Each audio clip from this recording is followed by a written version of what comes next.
Lo dijo en la primera hora.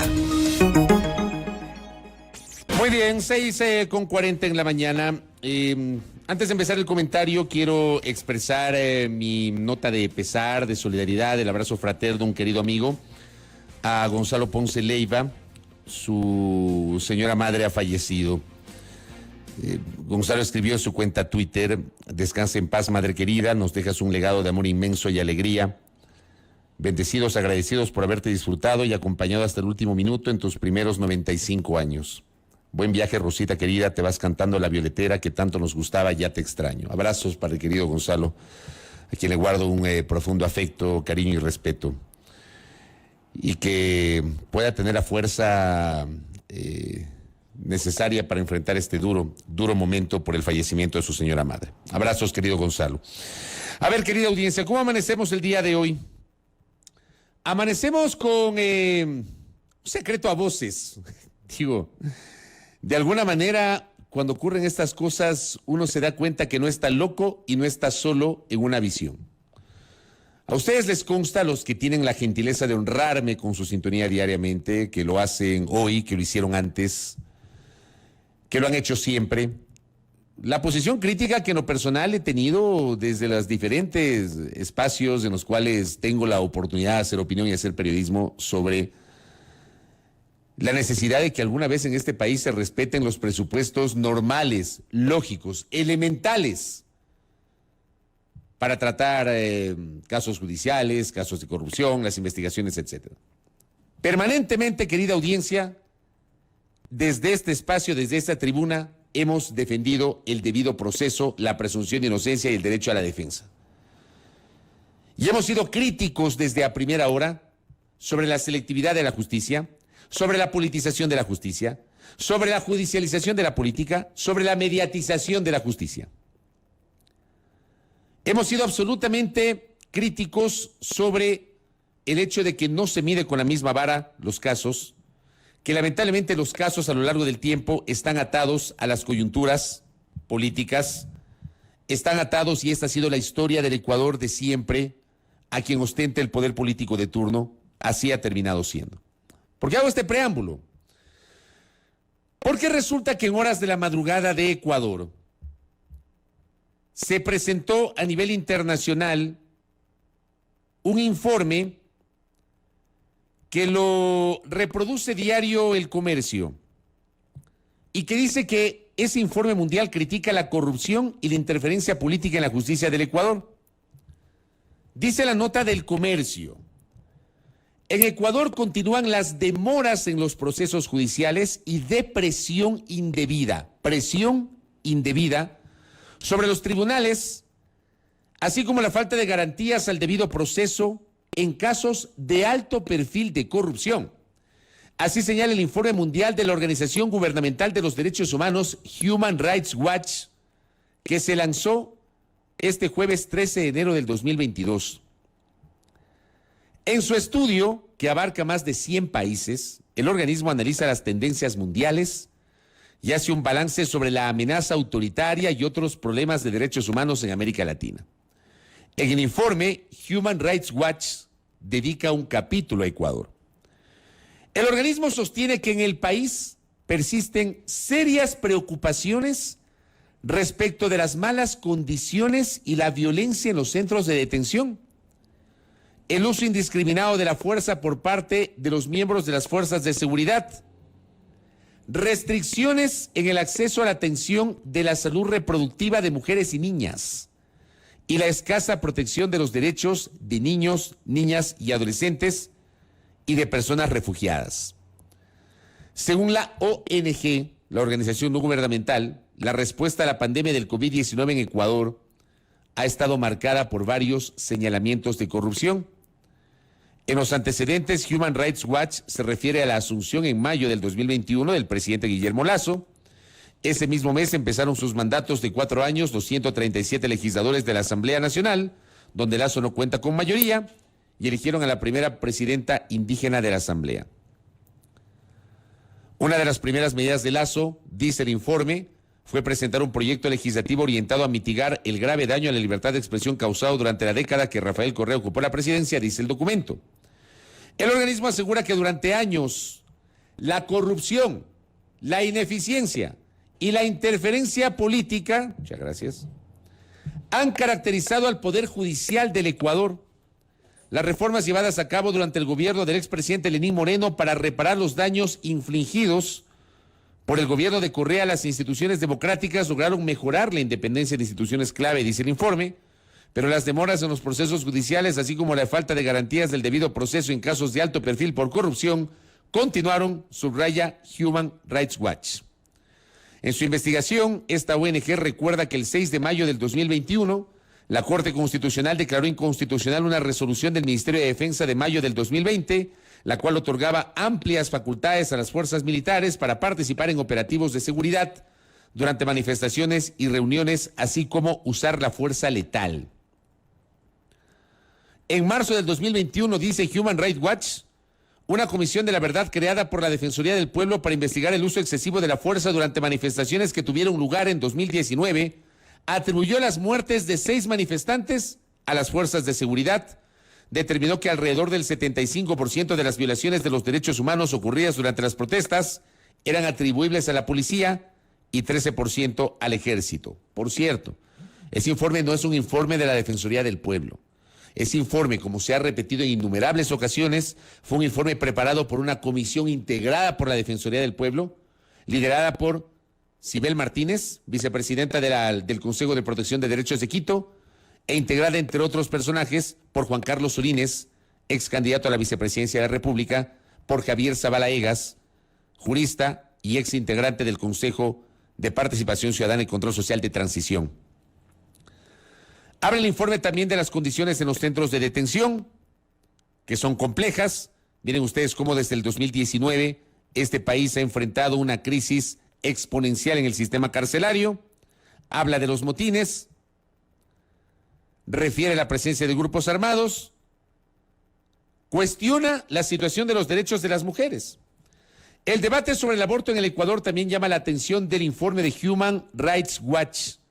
Se refiere a la decisión el 28 de abril de la Corte Constitucional que dispuso la despenalización del aborto para casos de violación, tema que todavía sigue en manos de la Asamblea Nacional. Y dice el informe, la estigmatización, el maltrato por parte de profesionales de la salud, el temor a enfrentar un proceso penal y una interpretación acotada de la excepción de salud continúan obstaculizando el acceso al aborto. Las mujeres de bajos recursos parecen tener mayores probabilidades de ser procesadas penalmente, enfatiza el documento. La Fiscalía General del Estado informó 49 casos de femicidio, definido como el homicidio de una mujer en razón de su género, entre enero y septiembre. Sin embargo, organizaciones de la sociedad civil informaron que más de 100 casos de asesinato de mujeres en tan solo los primeros 6 meses del 2021. Se habla de la libertad de expresión, del proyecto que fue enviado a la Asamblea Nacional. Se habla del COVID-19 y de la corrupción. La investigación de Human Rights Watch analiza la pandemia, cómo golpeó la enfermedad al Ecuador. En junio del 2020, ante denuncias de desaparición de cadáveres de personas que habían muerto tras contraer COVID-19, un juez ordenó a las autoridades que identificaran los cuerpos en morgues de hospitales y de la policía en la ciudad de Guayaquil. Cuando se redactó el informe, decenas de familias aún buscaban los cuerpos de sus familiares. Hubo un reporte de un grupo de colegas periodistas que daba cuenta justamente de que hay una investigación que daba cuenta justamente de esto que recoge Human Rights Watch. A pesar de algunas mejoras, añade esta ONG, la transparencia en los gastos del gobierno en respuesta a la pandemia sigue teniendo vacíos, sobre todo en lo que respecta a la identificación de beneficiarios efectivos y la publicación de contrataciones de emergencia. La Fiscalía ha investigado señalamientos de corrupción vinculados con la crisis del COVID-19, como malversación de fondos y compras de insumos médicos con sobreprecios, según reza el documento. Habla del plan de vacunación que fue acelerado en el gobierno de Lasso y aborda otras temáticas. Y examina casos de juicios por abusos del pasado, el tema de los refugiados, solicitantes de asilo y migrantes, y el papel de los actores internacionales clave y la política exterior. Puede gustar o no el contenido del informe y les puede caer bien o mal una ONG de carácter internacional, pero creo que hay cosas sobre las cuales se puede leer, se puede analizar y se puede concluir las complejidades de lo que está pasando en Ecuador. Sin lugar a dudas, a mí me parece como la parte más controversial que va de la mano con lo que hemos advertido en múltiples ocasiones desde este espacio. Demoras en los procesos judiciales y presión indebida sobre tribunales. ¿Quiénes presionan a los tribunales? ¿Y por qué hay casos que se tramitan con muchísima más agilidad respecto de otros? ¿Por qué unos casos sí se investiga y se sanciona a la brevedad y otros llevan años y luego de varios años ni siquiera pasan de la fase de indagación previa? Porque lamentablemente en el Ecuador la justicia ha sido y es selectiva. Lo lógico es que en el futuro la justicia sea igual para todos, que la Fiscalía investigue y mida con la misma vara a todos, que los jueces de los tribunales impartan justicia con la misma velocidad en todos los casos, que no haya esa sensación de impunidad, que no se sienta que sobre jueces y fiscales hay una presión externa, generada por ¿quiénes? ¿Por el poder político de turno o por los medios de comunicación? Porque también hay que hablar de la mediatización de la justicia, que es un concepto que se ha masificado en los últimos tiempos. Presiones desde los medios para investigar tal o cual caso, para sancionar a tal o cual personaje. Y si un juez osa fallar de modo distinto a lo que probablemente el gran aparato mediático pensaba, obviamente pobre ese juez, seguramente será estigmatizado, le buscarán el pasado, si tuvo o no relación política con fulano, sultano, mengano, perencejo, sacarán grandes notas diciendo que en el año no sé cuánto le tomaron una foto con no sé quién. Aquí en el Ecuador no hay independencia ni respeto a las decisiones judiciales, justamente porque no hay una institucionalidad fuerte sobre las decisiones judiciales. ¿Y cuánta falta le hace eso al Ecuador? Que haya una real independencia de las decisiones de los jueces. Que los jueces puedan fallar y que sus fallos sean respetados por la opinión pública. Por supuesto que cuando hay un fallo, hay un sector que no se va a sentir contento con ese fallo. Pero más allá de que se sienta o no contento o que esté o no de acuerdo con ese fallo, lo que deberíamos sentir los ciudadanos es que ese fallo fue apegado a derecho, que no se generó con base en una presión política o mediática. Y ayer, por ejemplo, en la entrevista que mantuvo con nosotros Emiliano Donoso, en este panel con el ex vicecanciller Marcelo Fernández de Córdoba, donde hablamos justamente de la situación de los jueces, porque yo creo que lo que ha pasado esta semana le abona una raya más al tigre a la situación de los jueces. No sabemos a cuántos, cuáles y a cuántos les revocaron las visas. No sabemos cuántos y cuáles tienen señalamientos con presunciones sobre posibles vínculos con la corrupción. No sabemos. La Judicatura ha pedido información. La Contraloría anunció ayer que ha iniciado una auditoría a las declaraciones patrimoniales juradas de los jueces. No sé si por ahí va la cosa o puedan encontrar algo. No lo sé. Eso ya dependerá de la calidad de la investigación por parte de las autoridades. Pero decía ayer Emiliano Donoso algo súper interesante. Actualmente el Código Orgánico Integral Penal prohíbe que los medios de comunicación puedan transmitir en vivo o grabar las audiencias judiciales. Yo creo que eso sería interesante volverlo a debatir. Antes del actual Código Orgánico Integral Penal, los periodistas con nuestros camarógrafos podíamos estar en el interior de las salas de las audiencias. Y a veces esas audiencias eran incluso transmitidas en vivo. Yo me acuerdo, por ejemplo, que cuando hubo la investigación judicial respecto del supuesto mal manejo de los gastos reservados de la Vicepresidencia de la República en 1995, la Corte Suprema de Justicia funcionaba en La Piedradita y 6 de diciembre. Ahí era el edificio de la Corte Suprema de Justicia, donde es el complejo legislativo. Allí funcionaba la Corte Suprema de Justicia. Y allí se generaron las audiencias. Recuerdo porque cubrimos, en ese tiempo no había los mecanismos tecnológicos que hay hoy, ¿no? No había internet, los celulares recién aparecían y eran celulares analógicos, etcétera. Y cubrimos los periodistas y transmitimos inclusive con microondas. Transmitimos las comparecencias, pues, de los personajes que eran llamados por parte del presidente de la Corte Suprema de Justicia de la época, el doctor Carlos Solórzano Constantine. Se transmitía en vivo. Después, cuando hubo, en el año 98, 97, el procesamiento sobre Abdalá Bucaram Ortiz por supuesto mal manejo de gastos reservados de la Presidencia de la República y por el caso de la mochila escolar. Yo me acuerdo que tal vez una de las declaraciones más emblemáticas que cubrimos los medios con las cámaras allí fue la del Pepudo Alejo, que develaba justamente supuestos actos de corrupción cometidos por el gobierno de Bucaram. Eso fue transmitido en vivo. Digo, ¿por qué traigo a colación estos ejemplos remontándome a la década de los 90, donde no había los dispositivos tecnológicos que tenemos hoy? Porque sí sería interesante que se vuelva a debatir este tema. Como decía Emiliano Donoso ayer, porque me parece muy interesante ese punto, que la opinión pública sepa por qué razón un juez termina fallando en uno o en otro sentido. Porque el común de la opinión pública no tiene acceso a esa información. No tiene acceso a esa información. La gente no sabe, porque las audiencias son reservadas. Yo sí creo que sería interesante debatir el tema. Podría ser, para que la gente sepa por qué el juez toma una decisión, por qué decide acoger el criterio del fiscal o de la fiscal, o por qué decide desechar el criterio del fiscal o de la fiscal. Yo creo que eso podría abonar a la transparencia de las decisiones judiciales.